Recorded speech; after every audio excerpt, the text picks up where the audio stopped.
हमारे नौजवान साथी शांत होकर के मामले को जान लेना बहुत जरूरी है। बताइए। इस मामले को लेकर के आज पूरे भारत भर में बहुजन समाज के बीच में बहुत बड़ा आक्रोश है।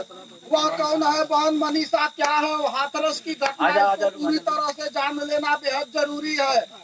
मित्रों, 14 सितंबर का दिन था। 14 सितंबर जो आज अक्टूबर चल रहा है, 4 अक्टूबर, 14 सितंबर का दिन था। सुबह का समय था। हमारी आवाज पीछे तक जा रही है?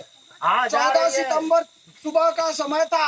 हाथरस जिला में बहन मनीषा की माताजी, जो बेहद गरीब परिवार से, बेहद पीड़ित परिवार से थी, सुबह सुबह अपने पशुओं को घास काटने के लिए घर से निकलती हैं और जा करके दूर खेतों में अपना घास काट रही होती हैं। कुछ देर बाद बहन मनीषा के छोटे भाई और बहन मनीषा दोनों लोग जाते हैं घास लाने के लिए। भाई की उम्र 17 साल और बहन मनीषा की उम्र 19 साल रही। जा करके बहन मनीषा ने घास का बोझ बांधा और भाई के सिर पर उठा दिया। भाई बोझ लेकर घर चला आया। बहन मनीषा ने घास इकट्ठा किया, बोझ बांधा और लेकर के चल दिया। रास्ते में जैसे ही वह कुछ दूर आती है, 4 दरिंदे बड़ी ही बेरहमी से पकड़ करके मुंह को दबा देते हैं और दबा देने के बाद घसीटते हुए बाजरे के खेत में लेकर चले जाते हैं। नौजवान साथियों, ले जाकर के उन हरामजादों ने इस दलित समाज, बहुजन समाज की बेटी के साथ बारी बारी से बलात्कार किया। मित्रों, बलात्कार करने के बाद सबूत मिटाने के लिए, गवाही मिटाने के लिए मुंह को दबा करके जीभ निकाल करके काट दिया। ईंटे से कूच कूच करके बहन मनीषा के रीढ़ की पीठ की हड्डी को तोड़ दिया और सीने पर चढ़ करके गर्दन को मरोड़ दिया और मरा हुआ समझ करके छोड़ करके चले गए। बहन मनीषा की माताजी जब घर पर आती हैं और देखती हैं कि उनकी बिटिया अभी तक घर नहीं आई, भाई और बहन थोड़े ही देर में दोनों एक साथ चले थे, लेकिन भाई तो घर पर है लेकिन उनकी बिटिया नहीं है। मनीषा के भाई और माताजी दोनों लोग खोजने के लिए निकल जाते हैं। जहां वो घास काट रही थी वहीं पर कुछ दूर पर बहन मनीषा का चप्पल पड़ा हुआ था। वहीं घसीटने का रास्ता बन चुका था।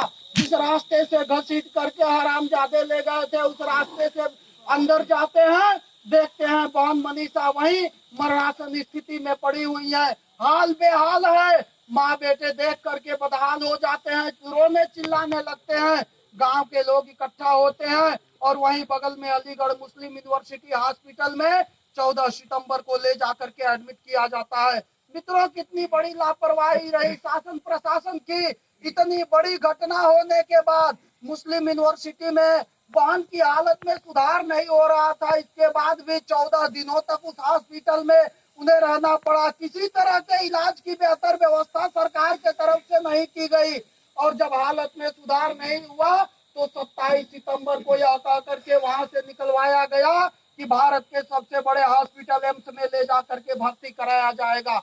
लेकिन एम्स में ले जाने की बजाय दिल्ली के सफदरगंज हॉस्पिटल में ले जाकर के भर्ती की जाती है बहन मनीषा, जहां उचित इलाज न मिल पाने के कारण 29 तारीख की रात को बहन मनीषा ने अपनी अंतिम सांस ली। बहन मनीषा अपनी जिंदगी से जंग को हार गई और इस दुनिया को छोड़ करके चली गई। ऐ नौजवान साथियों, बहन मनीषा जाते जाते हका करके गई कि जो उसके साथ दर्दनाक अमानवीय घटना हुई है, बहुजन समाज के सीने पर यह काली दाग है।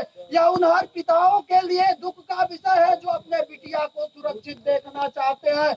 यह उन हर भाइयों के संघर्ष की बात है जो अपने बहन के द्वारा बांधी गई राखी की इज्जत रखना चाहते हैं। ऐ नौजवानों, बहन मनीषा कह करके गई कि जब तक हमारे लिए न्याय न मिल जाए, उन हत्यारों को फांसी पर न चढ़ा दिया जाए, दरिंदों को फांसी पर न चढ़ा दिया जाए, यह संघर्ष की जंग लगातार चलती रहेगी।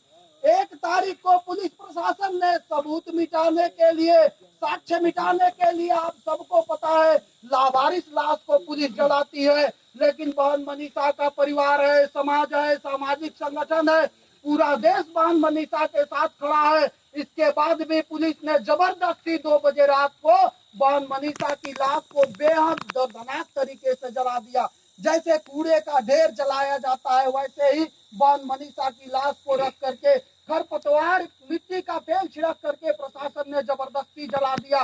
पूरे हाथरस जिला को सील कर दिया गया, पूरे परिवार को घर में बंद कर दिया गया और पूरी तरह से आज भी पुलिस उनको टॉर्चर कर रही है। आज भी उन्हें न्याय के लिए लोगों से मिलने नहीं दिया जा रहा है, मीडिया को वहां जाने नहीं दिया जा रहा है।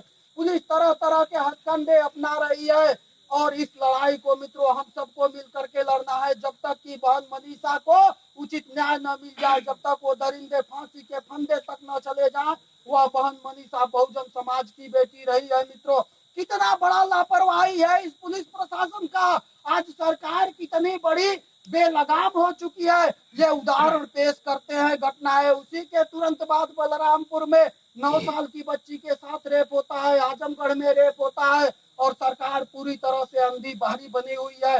वही मध्य प्रदेश के सतना जिले के सिंहपुर थाना अंतर्गत एक बेहद गरीब किसान जिसके उम्र 45 साल बताई गई मित्रों, नाम राजपति कुशवाहा, 45 साल की उम्र में जिसके ऊपर एक गाली गलौज करने तक का मुकदमा नहीं था, किसी के गन्ने की फसल से एक गन्ना तोड़ने का मुकदमा दर्ज नहीं था, उस लाचार गरीब व्यक्ति को पुलिस जबरदस्ती उठा करके चंदन तस्कर बता करके थाने में लेकर आती है और आ करके वहां का दरोगा रात में 3rd डिग्री का प्रयोग करके और टॉर्चर करने लगता है।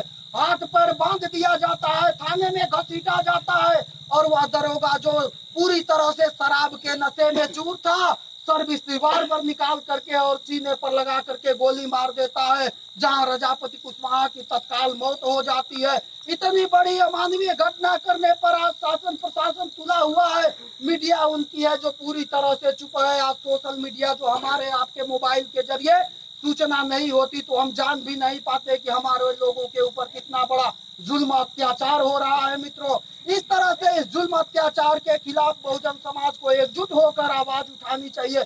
आवाज एक दिन नहीं, हर रोज उठानी चाहिए जब तक हमें न्याय न मिल जाए। मित्रों, उसी कड़ी में आज सम्यक युवा मंच के संगठन सचिव भाई हिमांशु मौर्य के द्वारा यह जुलूस जो चौरा ग्राम सभा से चल करके आपके तमाम गांवों से होते हुए, जागृत करते हुए, लोगों को बताते हुए, वह बहन वह बेटी वे लोग हमारे हैं जो पिछड़े दलित समाज से हैं, जो आज शासन प्रशासन के द्वारा पीड़ित किए जा रहे हैं, उन सब के लिए हमें एकजुट होकर आवाज उठाना होगा।